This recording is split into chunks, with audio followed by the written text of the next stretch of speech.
नमस्कार मैत्रिणींनो. आज मी तुमच्यासाठी छान अशी एक हेल्दी अशी एक रेसिपी घेऊन आलेली आहे. कारण की आपली मुलं काय होतात, की काजू, बदाम हे काही अजिबात खायला नकोच म्हणतात ते.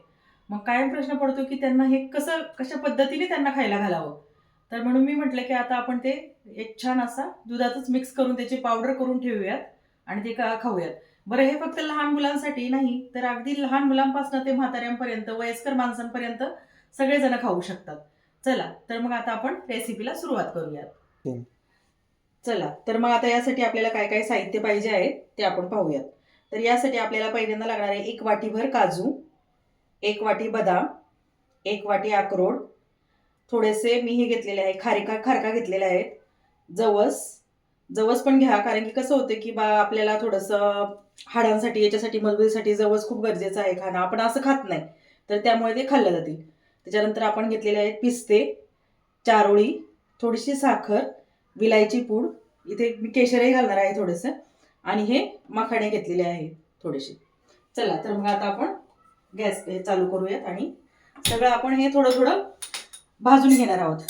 तर मी आता पहिल्यांदा बदाम भाजून घेते.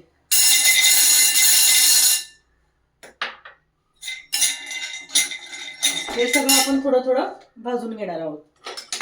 1 मिनिटभर लागतं एक भाजायला, जास्त नाही भाजायचं. फक्त त्यातलं थोडंसं कोरडं असं व्हायला पाहिजे, थोडंसं असं कुरकुरीत. बाकी जास्त भाजायची काही गरज नाही. चला, तर मग हे आपले बदाम भाजून झाले. हे मी काढून घेते. आता आपण याच्यामध्ये टाकणार आहोत काजू. काजूही मिनिटभर भाजूयात आपण.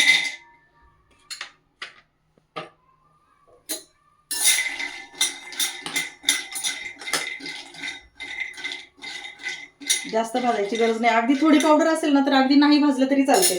पण कसं आहे, आपण ही जरा पावडर जास्त दिवस राहिली तर ती खराब होऊ नये म्हणून फक्त आपण ती थोडे सगळं ड्रायफ्रूट भाजून घ्या. आता हे मिनिटभर झालेले आहे. मी काजू इथे काढून घेते. तर आता आपण अक्रोड पण भाजून घेते.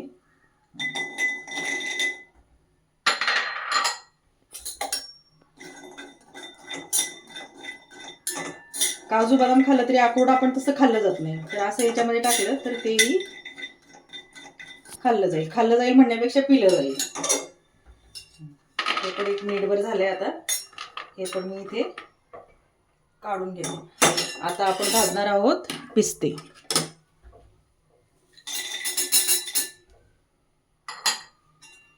पिस्ते आपण थोडंसं, जास्त वेळ लागत नाही याला भाजायला, थोडं आपलं मिनिटभर फक्त थोडंसं भाजून घेणार आहोत. आता पिस्ते आपण भाजून घेतलेले आहे. हे आपण एका ताटात काढूया आणि हे सगळं आपण भाजून झाल्यानंतर थंड करून घेणार आहोत. आता ह्याच्यानंतर आपण ही चारोळी आहे ही भाजणार आहोत.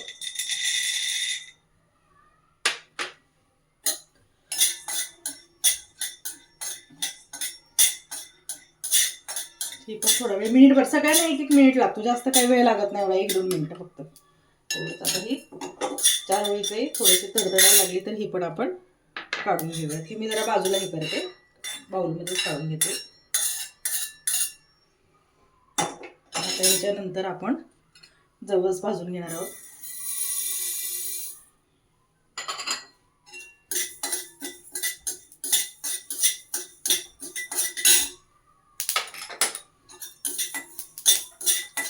थोडं मिडियम गॅस करूया कारण की जवस पटकन भाजले जाते. बघा, तुम्हाला आवाज येतच असेल, जवस तडतडत येते. हां, हे तडतडायला लागले तर जवस आपण काढून घेऊया. जवस एरवी आपण बडीशेप वगैरे काही करतो त्याच्यामध्ये सुद्धा आपण टाकली तरी ती तशी खाली जाते, कारण की अशी खाली जात नाही. किंवा अगदी जवसाची चटणी वगैरे केली तरी खाली जाते. आता हे सगळं आपलं भाजून झालंय. आता आपले राहिले आहेत मखाणी, तर तेही आपण भाजून घेणार आहोत.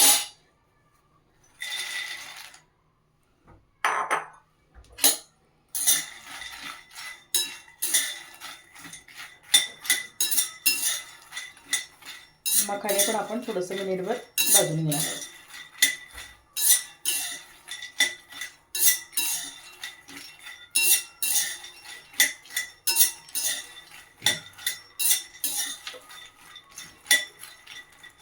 आता हे आपले मखानेही भाजून होत आलेले आहेत. पाहू शकता तुम्ही थोडासा कलर याचा बदलत चालला आहे थोडंसं.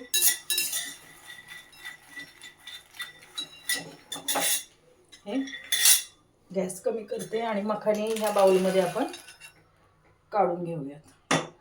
आता खारीक आहे ती मी उन्हात वाळवलेली आहे, एवढी गरज नाही, पण थोडंसं आपण किंचित अशी गरम करून घेऊयात. अशी साधळलेली वगैरे असेल तर थोडंसं भाजल्यानंतर फरक पडतो.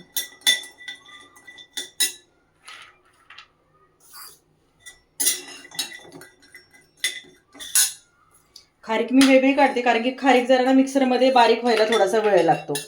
त्याच्यामुळे काय करणार आहे मी की पहिली थोडीशी खारीक आहे ना फिरून घेणार आहे मिक्सरमध्ये. तर आपले हे सगळे काजू, बदाम, ड्रायफ्रूट, मखाणे हे सगळे भाजून झालेले आहे. तर मी आता याची एक छान अशी पूड करून घेते. मी आता हे सगळं साहित्य मिक्सरमधून काढून घेतलेलं आहे आणि याच्यामध्ये मी ना आता आहे ना थोडीशी विलायची पूडही घालणार आहे. तर कसं तुम्ही वर्ण घातली तरी चालेल, पण मी याच्यातच घालून देते कारण की आपल्या कसं एकदा करून ठेवलं ना की टेन्शन नाही आपलं. घेतलं डायरेक्ट घातलं आणि त्याच्यामुळे दुधाला स्वाद पण चांगला येतो. तर आपण ही पावडर याच्यामध्ये छान अशी मिक्स करूया. आणि यात मी थोडंसं केशरही पहिलं पण घातलं होतं आणि नंतर दूध हे गरम असताना त्याच्यामध्ये घातलं तरी चालेल. आता मी हे पावडर एका छान अशा डब्यामध्ये काढून घेते. हे सगळं छान असं मी मिक्स करून घेतले. तर ही पावडर मी अशी डब्यामध्ये छान काढून घेते.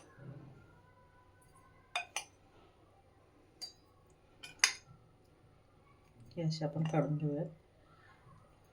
रोज 2 चमचे दुधामध्ये घालते आणि लहान मुलं असतील अगदी त्यांना तर 1 चमचाभर दिलं तरी चालेल. चला तर मग ही पावडर आपली मस्त अशी हेल्दी पावडर तयार झालेली आहे. हे पाहू शकता तुम्ही. हे थोडं उरले मी तसंच ठेवते बाजूला. चला तर मग आता आपण ते दूधही गरम करून घेते. आता मी तुम्हाला दाखवते की याच्यामध्ये दुधामध्ये पण कसं हे करायचं. चला तर मी आता दूध घेतलेलं आहे इथे.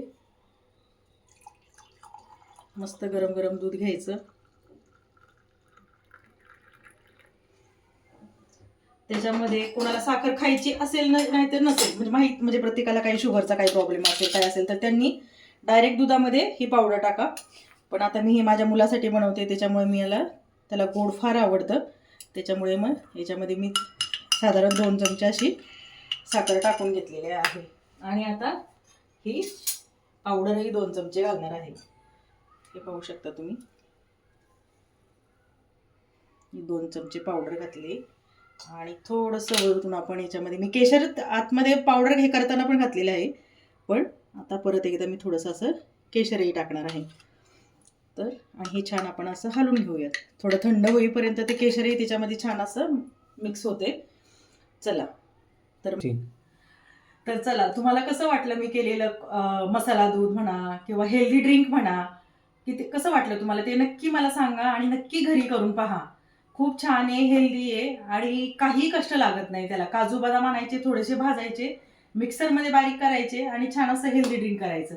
तर तुम्हाला जर माझी रेसिपी जर आवडली असेल तर लाईक, शेअर आणि सबस्क्राईब करायला नक्की विसरू नका. नमस्ते.